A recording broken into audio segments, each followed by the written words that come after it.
Policy নেই। আমরা কখনো রিফিউজি বলে কাউকে এখানটায় অ্যালাউ করি না, কোনো রিফিউজি পলিসি নেই আমাদের। আছে কি ইন্টারন্যাশনাল রিফিউজি পলিসি? আমরা আজ পর্যন্ত সই করিনি। ইন্টারন্যাশনাল রিফিউজি পলিসিতে আজ পর্যন্ত আমরা সিগনেচার করিনি। এখন কিচ্ছু না, এই একটা ভয় ভীতির বাতাবরণ তৈরি করে করে করে করে করে করে ভোট পর্যন্ত চালিয়ে নিয়ে যাবে। আবার যেমনকার জিনিস তেমন ধামা চাপা পড়ে যাবে।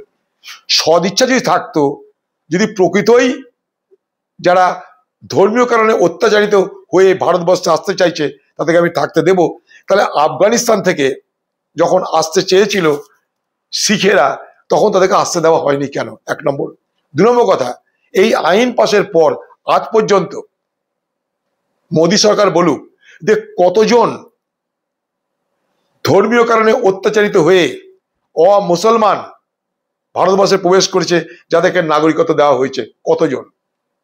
3 নম্বর কথা, ভারতবর্ষের বিভিন্ন ডিস্ট্রিক্টে তাদেরকে নাগরিকত্ব অধিকার দেওয়ার ক্ষমতা এই অমিত শাহ সেখানকার ডিস্ট্রিক্ট ম্যাজিস্ট্রেটদেরকে দিয়েছে। সেই যখন আইন তৈরি হয়েছিল তখন থেকে। আবার তারা নতুন করে কি প্রয়োজন হলো? আপনি ডিস্ট্রিক্ট ম্যাজিস্ট্রেটকে দিয়ে দিয়েছে সেই অধিকার। ভারতবর্ষের যেসব জায়গা দিয়ে আপনার মনে হবে যে বর্ডার বা কিছু, সেখানকার ডিস্ট্রিক্ট ম্যাজিস্ট্রেটকে আপনি তো অধিকার দিয়েছেন। সেটা গুজরাটের ডিস্ট্রিক্ট ম্যাজিস্ট্রেটকে দিয়েছেন, কোথাও কোনো কোনো জায়গার ডিস্ট্রিক্ট ম্যাজিস্ট্রেটকে, রাজস্থানের ডিস্ট্রিক্ট ম্যাজিস্ট্রেটকে দিয়েছেন। তো সব ভারতবর্ষের সব দেশের সমস্ত জেলার ডিস্ট্রিক্ট ম্যাজিস্ট্রেট থেকে সে অধিকার দিয়ে দিন, তাহলে ঝামেলা মিটে গেল।